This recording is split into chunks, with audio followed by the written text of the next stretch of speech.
menjelaskan tentang penerapan uji statistik bivariat dalam penelitian kesehatan loh, tentang hubungan praktek lapangan dengan tingkat stres.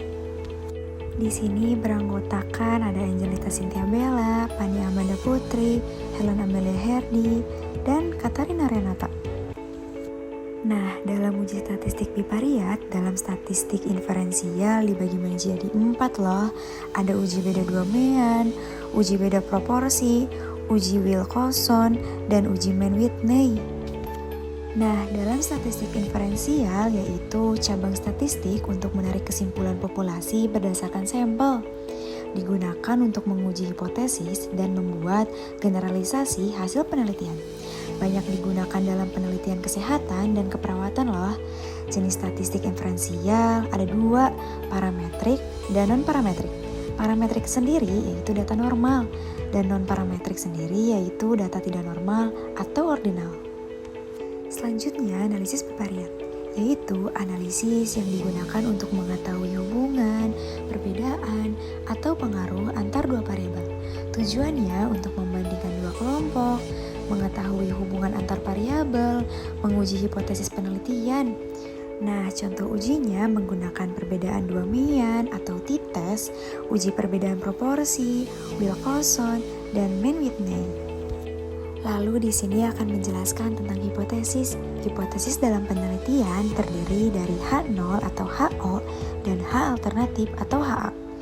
Nah, H0 berarti tidak ada hubungan, perbedaan, atau pengaruh. Sedangkan H alternatif atau HA berarti ada hubungan, perbedaan, atau pengaruh. Di sini terdapat contoh. Pada penelitian edukasi kesehatan, H0 menyatakan tidak ada perbedaan pengetahuan sebelum dan sesudah edukasi. Sedangkan H alternatif menyatakan terdapat perbedaan pengetahuan sebelum dan sesudah edukasi. Selanjutnya akan menjelaskan mengenai uji beda Dwomean. Uji ini digunakan untuk membandingkan rata-rata antar dua kelompok atau dua kondisi. Terdapat 2 jenis yang sering digunakan loh, yaitu Independent Sample T-Test dan Varied Sample T-Test. Nah, Independent Sample T-Test digunakan ketika dua kelompok yang dibandingkan bersifat independen atau tidak saling berhubungan. Misalnya kelompok kontrol dan kelompok perlakuan. Sedangkan Varied Sample T-Test digunakan untuk data yang berpasangan, seperti nilai pre-test dan post-test, pada responden yang sama.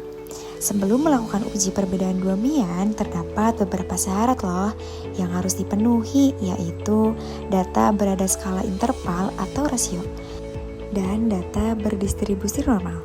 Dengan demikian, pemilihan jenis uji disesuaikan dengan karakteristik data dan tujuan penelitian.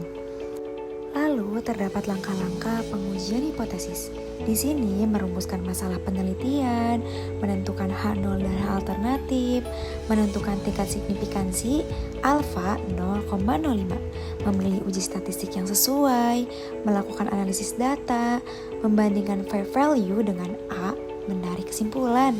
Nah, terdapat keputusan di sini nilai value bila kurang dari 0,05 maka H0 ditolak.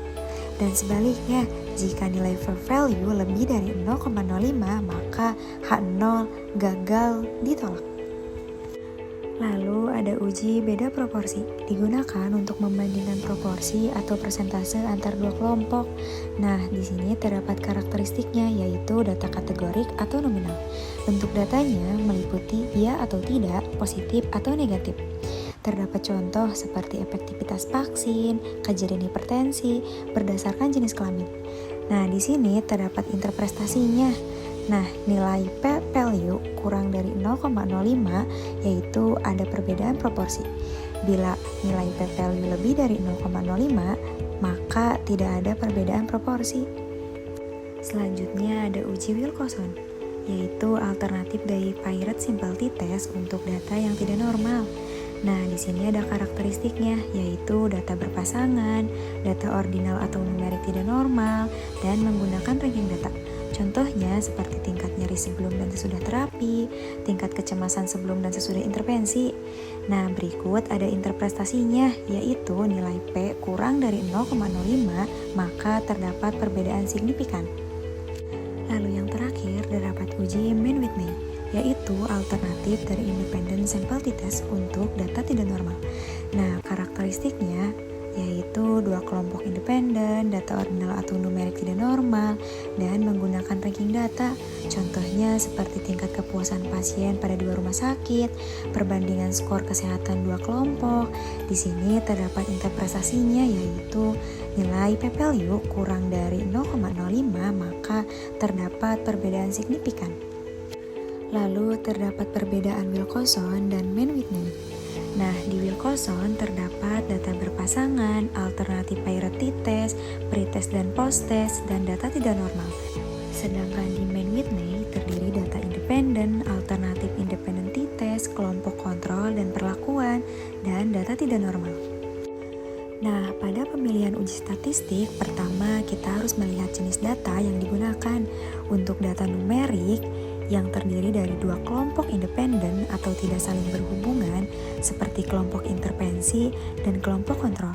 Jika data distribusi normal digunakan independent t-test, sedangkan jika tidak normal digunakan Mann-Whitney.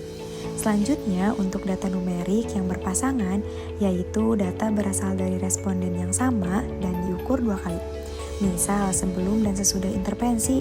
Jika data normal digunakan paired t-test.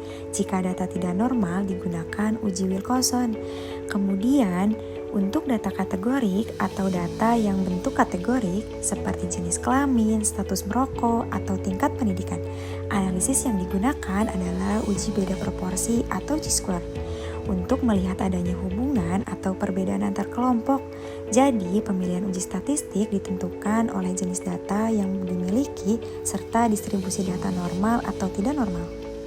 Selanjutnya, terdapat kesimpulan.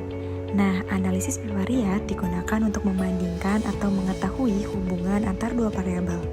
Nah, uji beda dua Mean digunakan pada data numerik yang berdistribusi normal, dan uji beda proporsi digunakan pada data kategorik.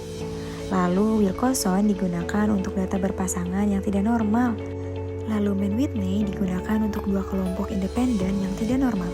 Pemilihan uji statistik yang tepat menghasilkan kesimpulan penelitian yang valid dan akurat.